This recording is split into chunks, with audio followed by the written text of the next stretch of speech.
Yo creo que los que conocemos a Blanca, ella es compañera mía del Departamento de Educación Física, Deporte y Motricidad Humana en esta universidad, los que conocemos a Blanca sabemos que podemos presumir de varias cosas, ¿no?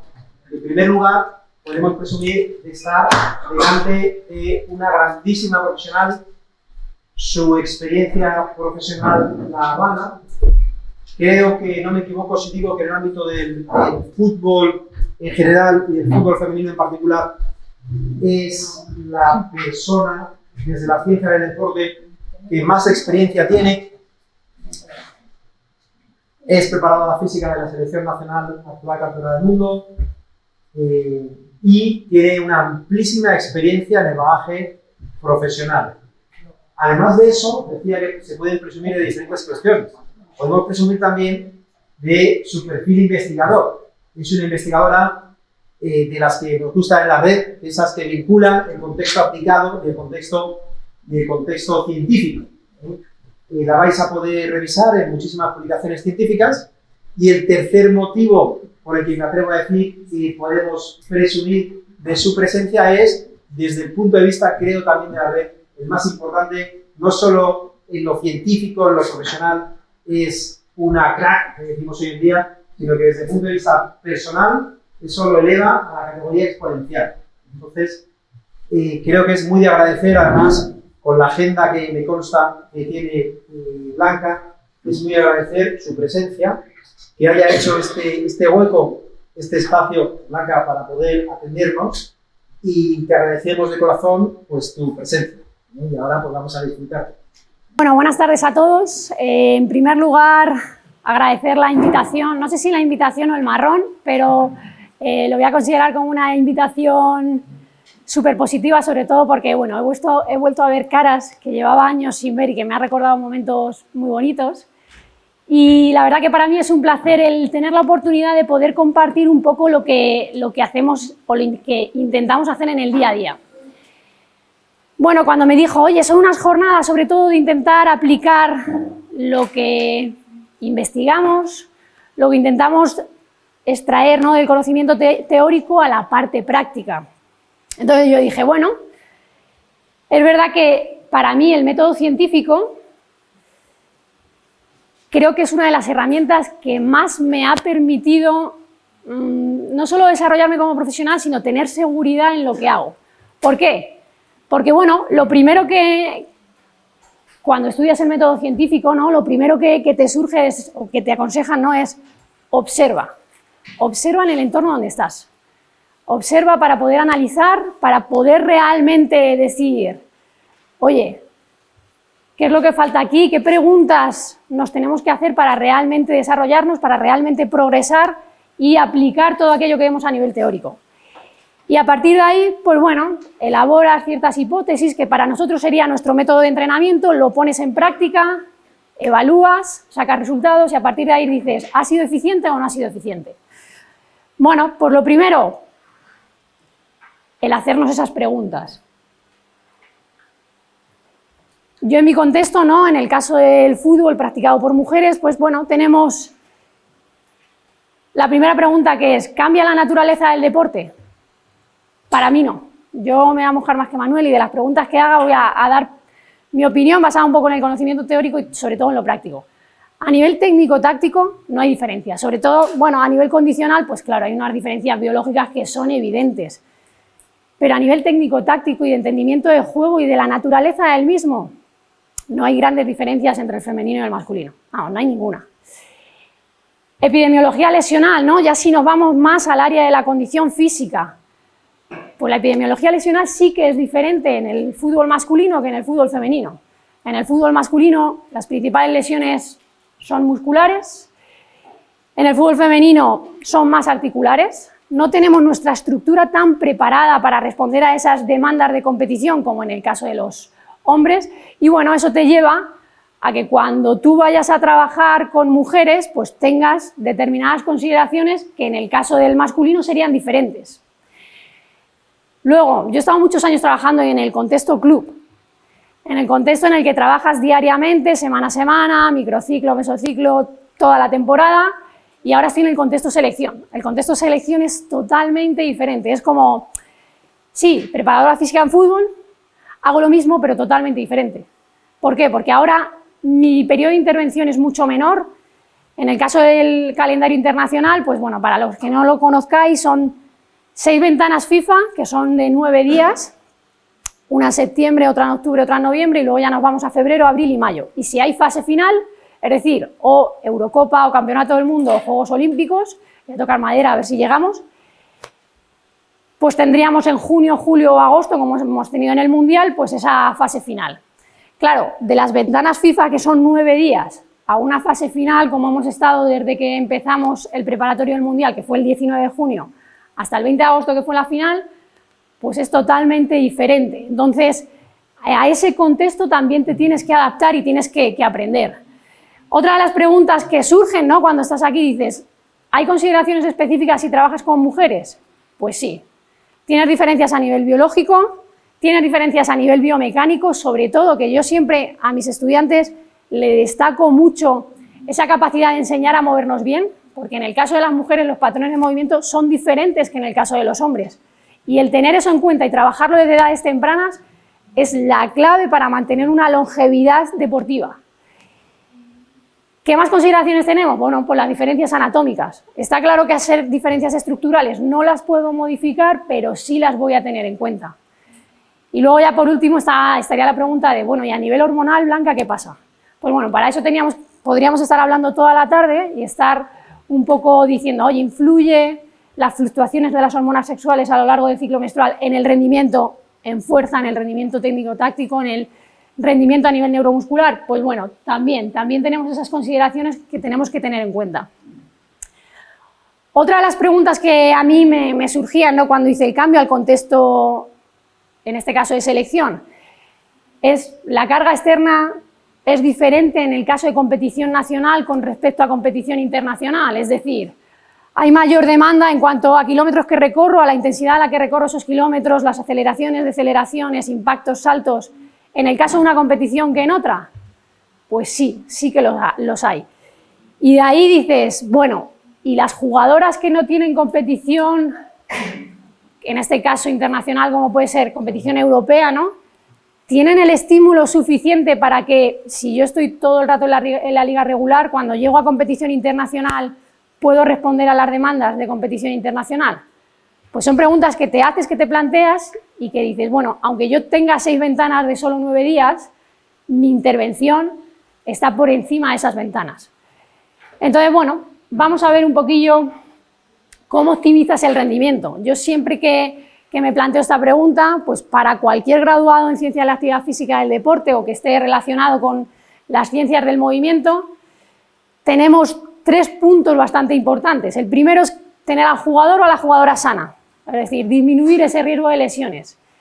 ¿Cómo lo hacemos? Pues bueno, conoces cuál es la epidemiología lesional del deporte, conoces cuáles son los mecanismos lesionales que acontecen de forma más frecuente y eso te permite plantear estrategias de prevención específicas y sobre todo individualizas en función del historial de lesiones previo y de los déficits o asimetrías que podamos encontrar, ¿no? Si yo tengo al jugador o a la jugadora sano, me va a permitir mejorarle el rendimiento. Bueno, pues actualmente los tipos de planificación, periodización, se basan más en las demandas específicas de competición.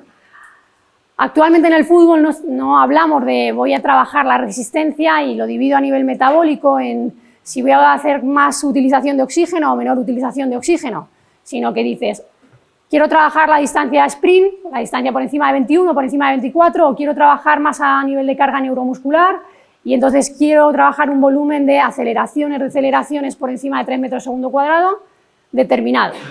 Entonces, la forma de planificar, pues bueno, también está basado en las demandas específicas. Y algo que es muy importante y que es verdad que yo cuando estudiaba no era muy consciente de este objetivo, es el del control de la fatiga. El de tener la capacidad de medir bien el estímulo que yo le estoy dando a mi jugadora, a mi jugador y la respuesta que tiene a ese estímulo. Es decir, la interacción que tiene la carga y la tolerancia que tiene a la carga. Y eso para mí en el contexto de selección es un reto clave, ¿Por qué? Porque tienes 23 jugadoras, como diría informalmente, cada una de su madre y de su padre, es decir, que en cada contexto de club trabajan de formas diferentes y tienes que decir en 9 días, oye, ¿de qué manera doy en la tecla para optimizar el rendimiento de los 2 partidos que tienen en cada una de esas ventanas? Bien, y esto es igual en el contexto selección. ¿Yo tengo capacidad de intervención para hacer esto en el contexto selección? Pues bueno, bastante menor cuando estamos hablando de esas ventanas FIFA. Yo puedo tener conocimiento de las lesiones, no tengo mucho tiempo para valorar déficits, asimetrías, aunque hago algo, está claro, pero sobre todo, bueno, la comunicación, que en este caso, cuanto más óptima sea, siempre es mejor con los clubes, te permite adelantar este tipo de información y poder adelantar en la planificación de contenidos. En el caso de la mejora del rendimiento, pues para mí siempre ha sido clave el que conozcan qué es lo que necesitan en la demanda internacional. Es decir, a nivel nacional estáis corriendo tanto, pero a nivel internacional pues te supone un 10-12% más, que puede ser algo que suponga a nivel significativo un cambio, una mayor demanda, que es importante que lo tengan en cuenta. ¿Por qué? Porque si tienen que meter más estímulo, pues se tiene que tener más estímulo para prepararse a la demanda internacional. Entonces aquí, súper importante saber la carga a la que están adaptadas, carga crónica en este caso. Luego la carga aguda que tenemos en una ventana FIFA, pues no sería la misma que la carga aguda que solemos medir cuando cogemos un microciclo limpio, donde competimos domingo a domingo. Entonces, eso analizarlo para decir, bueno, con este seguimiento de carga, yo sé que tengo un umbral máximo y un umbral mínimo con el que puedo trabajar con las jugadoras durante la ventana FIFA. Y en cuanto al tercer objetivo, dentro del contexto de selección, es donde, bueno, a nivel más de vídeo y demás os mostraré posteriormente y le doy más importancia, que son las estrategias de recuperación. Ellas vienen de competir el fin de semana y que vengan de competir el fin de semana supone que te llegan el lunes tiesinis y el viernes las tienes que preparar para competir. Compiten el viernes y el martes compiten el segundo partido. Por tanto, estamos hablando de periodos muy cortos, donde ¿hay fase acumulativa? No, no hay fase acumulativa. ¿Qué pasa? Si no hay fase acumulativa y en 9 días la jugadora que no juega no recibe el estímulo que viene recibiendo en sus clubes. Entonces, ¿de qué manera puedes intentar compensar esa parte? Y bueno, que no lo he dicho, en las estrategias de recuperación utilizamos mucho las estrategias de PAPE, ¿no? de intentar mejorar el rendimiento 24-48 horas previas, que será de lo que más veamos. Para planificar un microciclo en la selección, bueno, ¿qué podemos tener en cuenta? Primero, en relación a las jugadoras, saber y conocer de primera mano cuál es la carga previa que han realizado. Es decir, a mí me importa mucho la carga crónica, que podría ser la suma de las 4 o 6 semanas previas, pero la carga de la semana anterior le doy mucha importancia, sobre todo si ha tenido 1 o 2 competiciones, ¿no? Como ahora la mayoría de ellas están jugando, bueno, las Real Madrid y Barça, que son la mayoría de las jugadoras que vienen de aquí de España, tienen Champions en mitad de semana y las que están jugando en Inglaterra tienen Copa de Inglaterra. Entonces, pues sabes que vienen de 2 partidos. Las molestias. La verdad que las molestias previas creo que es algo de lo más importante a tener en cuenta porque es lo que más te dirige el trabajo previo a campo. Fijaos, la última ventana que tuvimos en octubre creo que ha sido la ventana que históricamente han venido las jugadoras con más molestias.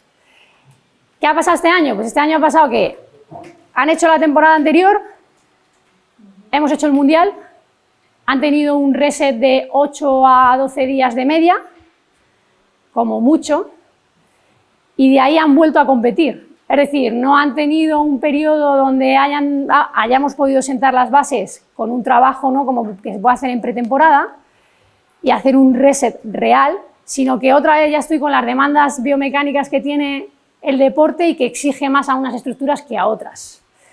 Por tanto, pues bueno, creo que este año no va a ser fácil. Mirad el historial de lesiones, que está claro que es algo que llevamos actualizando ventana a ventana con las nuevas lesiones que puedan aparecer. Saber el bagaje del entrenamiento de fuerza, porque es verdad que hoy en día el entrenamiento en campo es muy similar en los clubes. Sabemos que los días -4 se juegan más en reducido, los días -3 son espacios más amplios y bueno, cada entrenador o entrenadora le dará su matiz, pero a nivel de carga externa, pues bueno, podemos tener una similitud.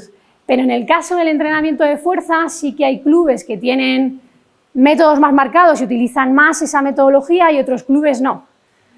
Además de los recursos, que es verdad que por suerte en los últimos años en femenino, aquí en España, los recursos han incrementado exponencialmente y eso se nota muchísimo en cómo viene la jugadora actualmente. Y bueno, saber también pues la carga, que os enseñaré ahora un poco cómo lo graficamos, y el wellness. ¿Qué cosas tenemos que tener en cuenta en cuanto a la concentración? Primero, si los partidos son oficiales o amistosos.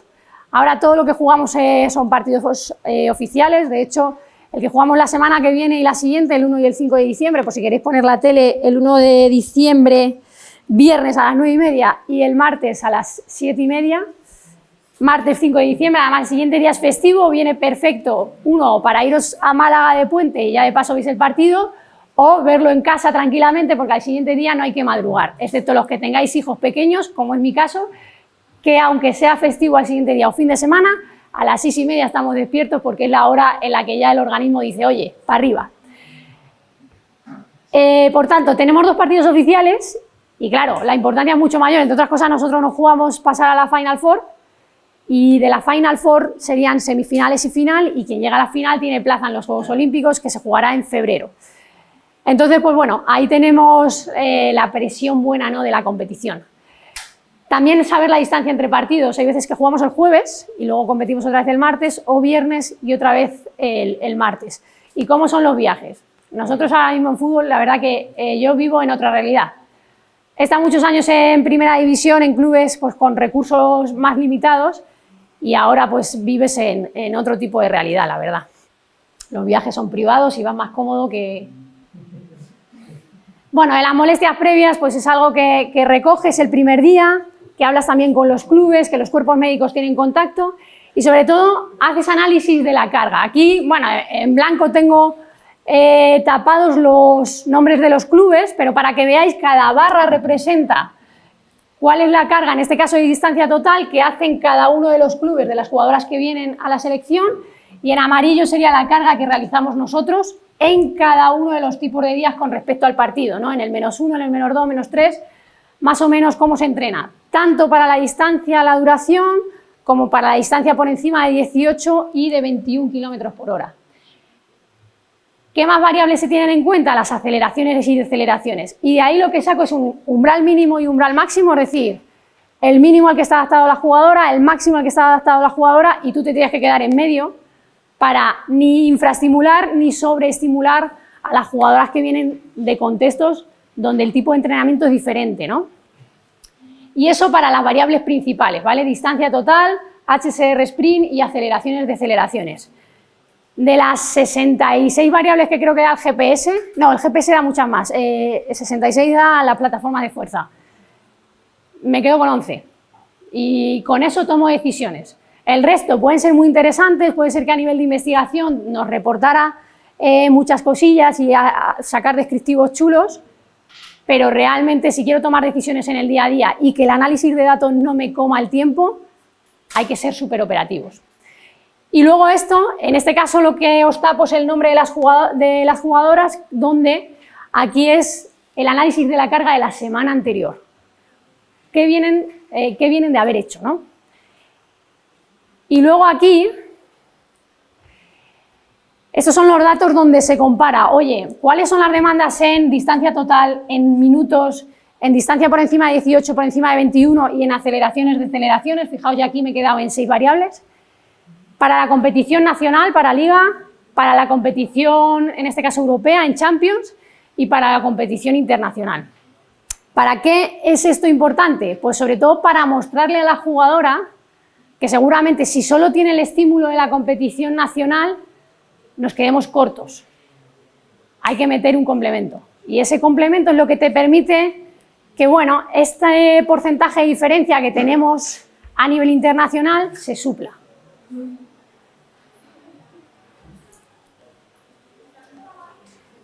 Aplicando la ciencia, ¿no?, al día a día, pues bueno, para mí el primer paso, como bien sabéis, es evaluar. ¿Qué es lo que hacemos desde el primer día? Este es la sesión que hicimos el 19 de junio, justo el primer día del preparatorio para el Mundial. La verdad que ya he visto retrospectivamente quién nos iba a decir ese día lo que luego ocurriría, ¿no?, a nivel deportivo. Y bueno, principalmente, claro, aquí tenía 29 jugadoras. Actualmente en esta temporada se han incorporado más personas dentro del área de condición física, ¿no? Tengo la suerte de contar con una entrenadora que está a caballo entre la parte técnico-táctica y la parte física y un redactador. Pero en este momento estaba yo sola. Claro, si tengo que valorar, es verdad que me echan mano fisios, el resto de asistentes técnicos, y tengo ahí a 29 jugadoras, pues claro, en una sesión de gimnasio, para que sea dinámica, tienes que proponer el suficiente número de ejercicios donde tú ya vas metiendo esos contenidos que te permiten ir, sobre todo, preparando la estructura, y aquí vas evaluando. ¿Qué evalúo? Principalmente respuesta neuromuscular con cargas estandarizadas para medir la velocidad propulsiva media de los ejercicios básicos. ¿Y con eso qué me permite? En el caso de cuando lo mido cada ventana, como el lunes, ¿no?, el primer día de cada concentración, estimula 1 RM para sentadilla, la sentadilla con la barra hexagonal, peso muerto y hip thrust, con el objetivo de ver cómo progresan a lo largo de cada una de las ventanas, es decir, cómo progresan a lo largo de la temporada. Y en el caso de si tengo una fase final, en una fase final puedo obtener unos 5 o 6 puntos de medida. Es decir, desde el 19 de junio hasta el 20 de agosto hice 6 mediciones, y en esas 6 mediciones intentar observar si realmente están asimilando la carga en la manera en la que tú, cuando planificas, crees que va a suceder. Y bueno, esto, como bien sabéis, pues te permite individualizar más. ¿Qué más cosillas evaluamos? Sabéis que en el fútbol masculino el 30% de las lesiones son musculares, las que más se llevan son el bíceps femoral, cabeza larga. Bueno, en el caso del fútbol femenino, en los últimos años se está incrementando la demanda que se tiene de la variable HSR y sprint. Es decir, las jugadoras cada vez son más fuertes y más rápidas. ¿Y eso en qué se nota? En que el número de lesiones risquiosurales está aumentando. Por tanto, bueno, pues una de las pruebas que también hacemos es con la plataforma de fuerza un test isométrico para comparar un isquio con otro. En cuanto tenemos un pelín ahí de debilidad, de asimetría, factor de riesgo, y a trabajar de forma específica. Y bueno, esto sería la planificación de los 9 días, por ejemplo, lo que podríamos tener la semana que viene, para que veáis. Bueno, mancuerna tenemos prácticamente, excepto el día de partido y muchas veces en el -1 porque entrenamos en el estadio y no hay recursos, pues todos los días. Y esto sería una planificación de una fase final. En este caso pongo el del europeo, el de hace 2 años, porque el del mundial lo tengo en otro formato. Y bueno, veis la mancuernita donde aparece, que prácticamente aparece por de 7 días 5. Y a partir de ahí dices, vale, ¿cómo entrenamos en este caso la fuerza? Y para mí algo que es súper importante de responder y que es en lo que más he aprendido en las últimas temporadas es la dosis que yo le doy al entrenamiento de fuerza. ¿Cuánta fuerza entrenamos? Creo que muchas veces tenemos en la cabeza de, voy al gimnasio y en el gimnasio acumulo. El gimnasio me genera fatiga. No es necesario generar fatiga para mejorar el rendimiento. Tenemos otras estrategias que con dosis menores, donde juego con una intensidad alta pero con un volumen bajo, me permite tener una respuesta neuromuscular que me optimiza el rendimiento, pero que no me genera fatiga. Por tanto, ese tipo de estrategias es de lo que más utilizo en el contexto selección cuando tengo una ventana corta. ¿Cómo voy de tiempo, Ricardo? Me quedan 3 minutos, ¿no? Voy a ir acelerando. Acelerando tanto que me voy a saltar 18 diapositivas. A ver, esta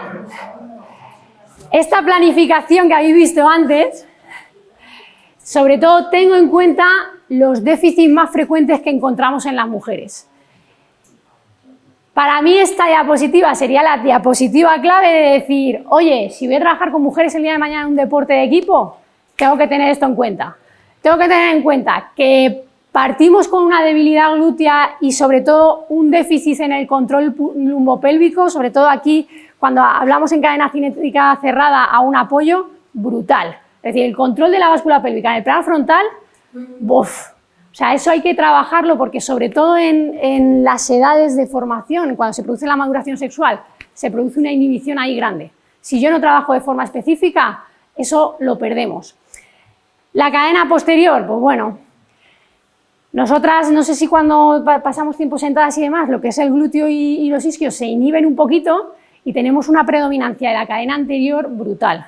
Realmente esto tiene una razón evolutiva y es que nosotras como mujeres, cuando no contábamos con la comida al alcance de la mano, pues teníamos que deambular mucho con algún cachorro, un cachorro o dos colgados y entonces eso hacía que dosificara mucha energía y que sobre todo fuera el extensor de rodilla el que tuviera mayor activación. En el caso de los hombres, cadena posterior más activa, ¿por qué? Porque cuando tenían que cazar lo que tenían que era tener la explosividad para tener esa velocidad. Entonces, biológicamente las funciones se dan por alguna razón.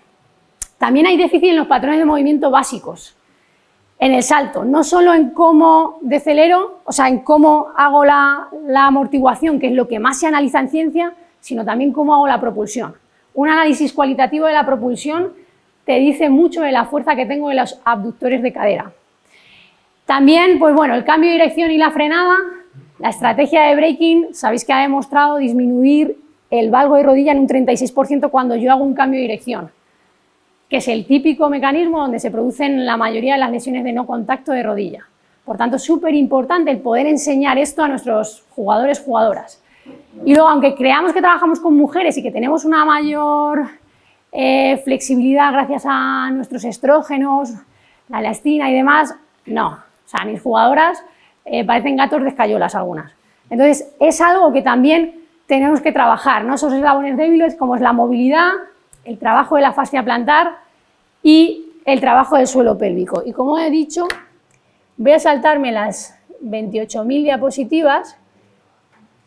Os voy a mostrar el vídeo un poco que resume. No sé si se escucha el sonido, o sea, pero para el general no, solo de aquí. Bueno, tampoco es suficiente. Este proceso es bastante largo, creo que comienza meses atrás, sobre todo con el seguimiento que llevamos a lo largo de toda la temporada de cada una de las jugadoras.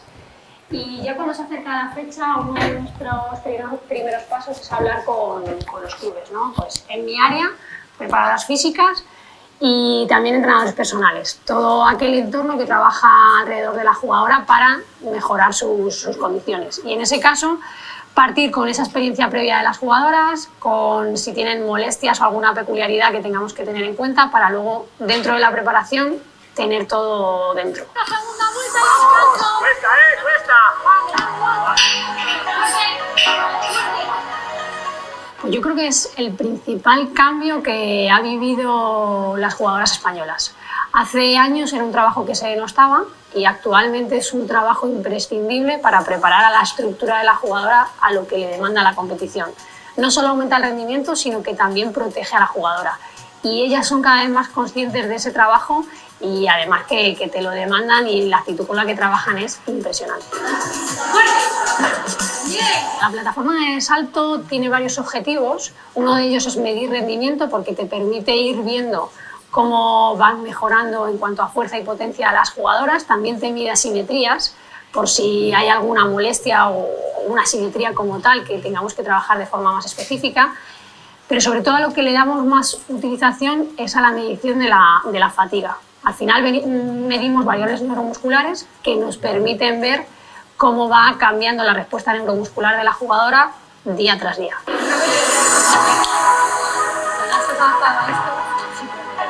Bueno, una de las tecnologías que también hemos utilizado en esta concentración, en esta preparación al Mundial, es el entrenamiento con oclusión. ¿Qué es lo que hace? Bueno, es una cincha que se pone en el miembro inferior, cercano a la ingle, con el fin de disminuir parcialmente el riego sanguíneo de la zona que va a trabajar. El trabajo con oclusión te permite trabajar un 20-40% de la 1RM, es decir, cargas más bajas, y provocar ese estrés metabólico que te produce mejoras como si trabajara con cargas más altas. A mí es lo que más me apasiona porque es ir al detalle cuando tienes a un grupo de jugadoras que están al tan altísimo nivel, es decir, de qué manera toco la tecla que les optimice un poquito y ya den el requete plus. La verdad que a nivel profesional, mi sueño siempre lo digo, que es seguir disfrutando cada día de lo que hago. Creo que lo consigo, creo que estoy en un entorno privilegiado, que trabajo con personas que me inspiran y me hacen mejor, y eso es una suerte. Estés donde estés, siempre una suerte es con quien estás, y yo me siento privilegiada y orgullosa por ello. Resumiendo, aplicando un poco la ciencia a lo que hacemos en el día a día, observar, estudiar y analizar, hacer reflexión de todo ello para poder planificar, evaluación para que tengas el punto de partida, puesta en práctica y vuelves a evaluar, y así repites el número de veces que te permita cada etapa laboral. Por mi parte, daros las gracias. Creo que abogo mucho por esta frase y creo que en la ciencia del deporte donde más destacamos, creo que es en la pasión que le ponemos. Y nada, muchísimas gracias y a disfrutar.